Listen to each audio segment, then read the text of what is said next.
हरि ओम नमो भगवते वासुदेवाय। श्रीमद्भागवत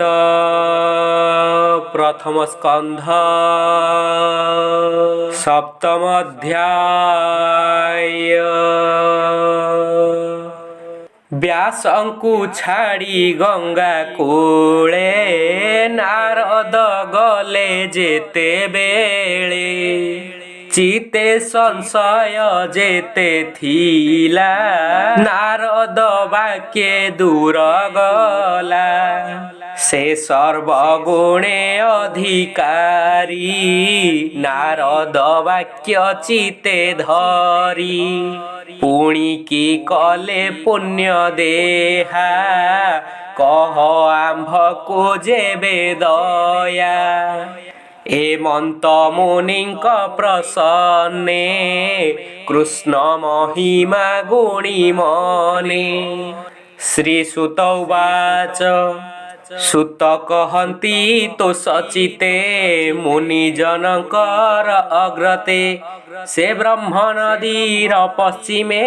आश्रम श्याम प्रासनामे तहि अशेष मुनिजन एणु अनेक यज्ञ स्थान मध्ये बदरी वन नाम व्यासंक नियत आश्रम सेवने सरस्वती जले स्नान करी प्रातः काले कृष्ण महिमा चिंती मने मुनि बसिले जोग ध्याने निर्मल मने ध्यान करी तक्षणे प्रभु नरहरि माया संजोगे हेले दृश्य जे पूर्वे पुराण पुरुष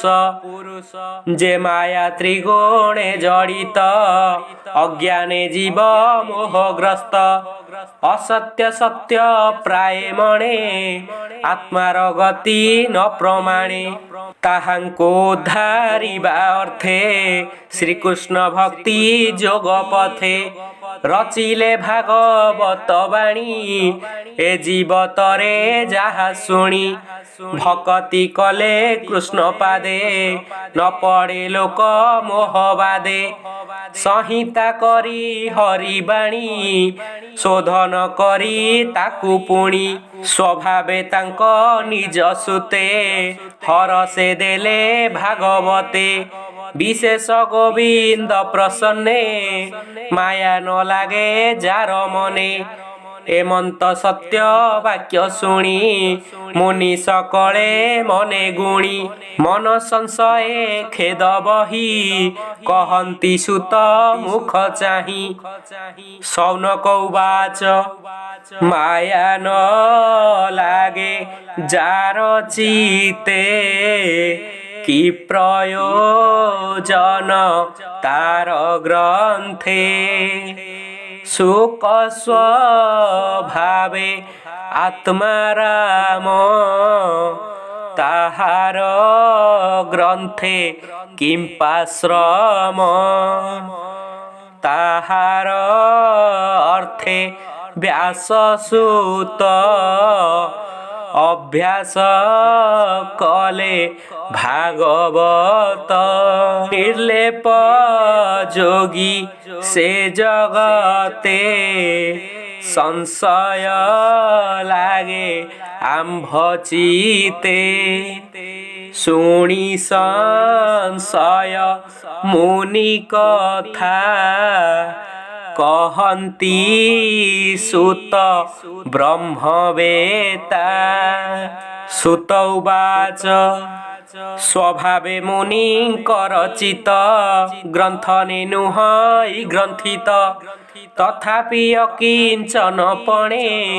भजन्ति गोविंद चरणे जेणु सकल भूते हरि परमानंद रूपे पुरी तेणु भक्ति जे अतिरेक कहन्ति एक कुआरेक से सुक मुनि शुद्ध चेता नित्य अभ्यास कृष्ण कथा भक्त जन पुण्य अर्थे पितांक जन्म ए जगते एबे हो शुण विप्रजने हरिचरित सावधाने भकत परीक्षित कथा पंडित नयंक व्यवस्था कुरु पांडव युद्ध अर्थे वीरे मिलिले वीर पथे भीमर गदा घात बाजी दुर्योधनर जानु भाजी पलाई गला प्राण डरे पशिला व्यास सरोवरे एमंते होइला रजनी भये मिलई कुरुमणि कांदई जीवन विकले द्रोण नंदन देखी डोले कहई राजा मुख चाही मोते नबरी लुजे तुही युद्धे सकल वीर मारी ए भूमि पांडव करी तोते बसांती राजकूले अखंड निमंडले शुणी कहई नृपवर एबे तुनी पांडव कर एबे करिली सेनापति फेड़ तु मोहर दुर्गति एमंत कही अंधबला ताहार हस्ते जल देला द्रोण कुमर बेगे उठी धनुकु धरी दृढ़ मुष्टि मंत्रीण नारा चपेसिला पांडव गृहे से पड़िला द्रौपदी पांच सुकुमरे सोई जे थिले अंतपुरे पड़ी कटिला तांको शिर शबद कला महाघोर शुणी कंपिले दिगपाल पुरीला भूमि अंतराल अति अनीति कर्म कला विधाता बळे द्रोण बला द्रौपदी शयन उपेक्षी पुत्र मरण देखी दुखी विकले कर इरोदन तापासे थिला जे अर्जुन अनेक शांत वाक्य कही कहे द्रौपदी मुख चाही द्रोण कुमार शिर बाणे काटी स्थापिबी तो चरणे तेबे हरिबी तोर शोक तु एबे स्थिर चिते देख एमंते मधुर वचने शांति कराई तार मने जार सारथी भगवान केतारे करे अपमान गांडीव धनु धरी हस्ते बसिला कपि ध्वज रथे बेगे धाइला सज होई देबे गगने छंती चाही अर्जुन देखी द्रोण बला कातरे हृदय कंपिला बेगे पलाई भूमि गते पशिला गहन वनस्ते पशि पलाए घोर बने अंधक रुद्र डरे जेन्हे कातरे चारि दिग चाही तार रक्षक अछि काहीं तक्षणे जले स्नान करी ब्रह्मास्त्र को जेसु मरी संहार न जानी ताहारे पेशिला अर्जुन उपरे स्वभावे ब्रह्म राशि नाम विराजे तेजे रवि सम तार प्रचंड रूप चाही कंपई अर्जुन देही शस्त्र तेजे भय कला गोविंद मुख को चाहिला पड़ी अभय पाद तले कहई जीवन विकले हे कृष्ण कृष्ण जोगेश्वर शरण जनक सोदर संसार दुर्जन दहन भय करंती तोते जन जहा को देऊ मोक्ष गति अभय ब्रह्मे से पसंती आदि पुरुष निरंजन प्रकृति परे तु कारण ए जीव लोके तोरो माया तुटई जारे करु दया ए जे तोहर अवतार खंडीब निरभार तोर शरण जे पसई संसार ताकू न लागई एणु तोहर गति मुही तो माया बळे न जानई ए जे धावई ब्रह्मस्वर तेजे आच्छादी तिनी पुर स्वभावे प्रचंड दारुण देखि कंपई मोर प्राण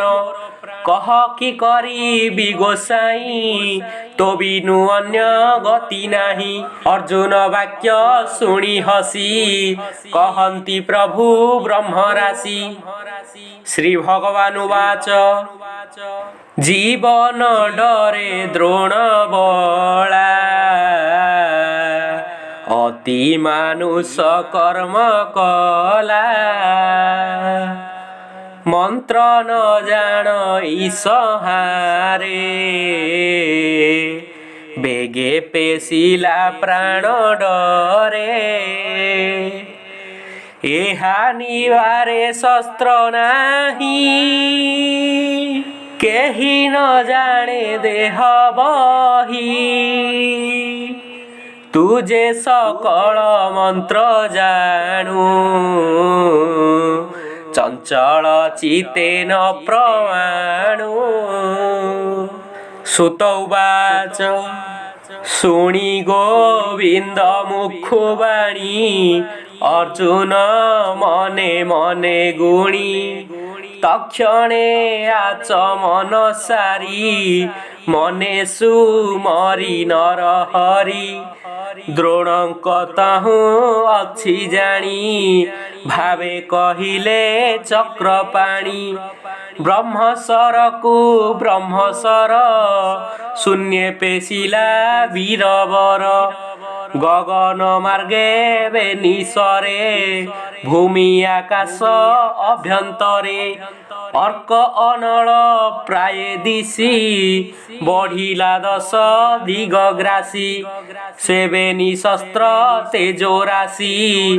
प्रलयानल प्राय दिशी दहिला प्राय त्रिभुवन ता देखि चकित अर्जुन कृष्ण कहिले सुण वीर शस्त्रे शस्त्र कुशहर जहु कहिले चक्रपाणी तक्षणे संहारिले आणी रथु ओह्लाई महारोषे धइले अश्वत्थमा केसे प्रचंड रूपे शिर झुणी आकर्षि पातिला धरणी कर चरण तनु छंदे बेगे बांधिला माल बंधे चरण पाश कुसुमरी पशुंक प्राय बंदी करी रथ दंडरे बांधी आनी देखि कहंती चक्रपाणी ए ब्रह्म बंधु ब्रह्मद्रोही एहा को दंडे हीन थोई मने तू अन्य न विचार बेगे हार प्राण हर निर्दोष बालक शयने थिले जे मुद्रित लोचने ए नाश कला तांक प्राण एबे कहिबा पार्थ शुण मत प्रमत्त उन्नमत बाल बनिता निद्रागत शरणागत रथहीन संग्रामे देखि रिपुजन एहांकु बध जे करंती जीवन थाऊ से मरंती पर जीवन मारी आनी आत्मा को पोषे जेउ प्राणी तार मरणे हुए पुण्य वेदे कहंती विप्रजन तुझे द्रौपदी आगे रही प्रतिज्ञा कलु देह बही कहिलु न कांद सुंदरी तोर रिपुकु मुहि धरी ताहार शिर काटी बेगे स्थापिबि तोर पाद जुगे मुहि जे शुणी अछि एहा एबे रखिलु करी दया बेगे हार प्राण हर निमिषे विलंबन कर ए पापिया तो ताई नर बालक हंता ए तुम्भर जहा आश्रये भोग कला तार विपद ए चिंतिला एणु जे गणा पशु गणे नित्य बंचई घोर बणे एमंत धर्म परिच्छन्ने कृष्ण कहिले नाना ज्ञाने अर्जुन न शुणई ताहा गुरुपुत्रंकु करी दया तक्षणे उठी वीर पार्थ बंधन करी गुरुपुत्र द्रौपदी आगे नहीं देला तोरीपु संभाल बोइला द्रौपदी तार मुख चाही तक्षणे चिते दया बही पुत्रंक मृत्यु हेतु एत स्वभावे द्रोण गुरुसुत अंतरे नमस्कार कला अर्जुन मुख को चाहिला बोइला बेनी कर जोड़ी बंधन दिय बेगे फेड़ी स्वभावे विप्र गुरुजन विशेष द्रोणंक नंदन रहस्य धनुर्वेद ग्राम विसर्ग सहर संगम सकल अस्त्र शस्त्र कला जे गुरु रूपे शिक्षा देला सेही जे पुत्र रूपे जात आत्मारु आपणे संभूत स्वामी रतहु अधे घेनी जगते हार जननी ए तोर धर्म गुरुकुल एहाकु भले प्रतिपाल एहार गौतमी जे माता से पुण्यवती पतिव्रता रोदन न करु जे दुखे मोहरी परी पुत्र शोके क्षत्रिय जेबे मूढ़पणे कोप करई विप्रगणे से कोपे निज कुल देहे एणुके विप्रे हिंसा बहे श्रीसुत उवाच द्रौपदी धर्म निष्ठावाणी हरसे युधिष्ठिर शुणी मौने किछि न कहिले से धर्म अंत रे जानिले शुणी सकल सहदेव सात्यकी अर्जुन पांडव देवकी पुत्र आदि करी कुंती समेत जेते नारी सेठारे जेते जन थिले ए कथा समर्थन कले एहांक मध्ये भीमसेन क्रोधरे बोल ई वचन कोपेय नाई कृष्ण मुखे कहई अति मन दुखे तीक्ष्ण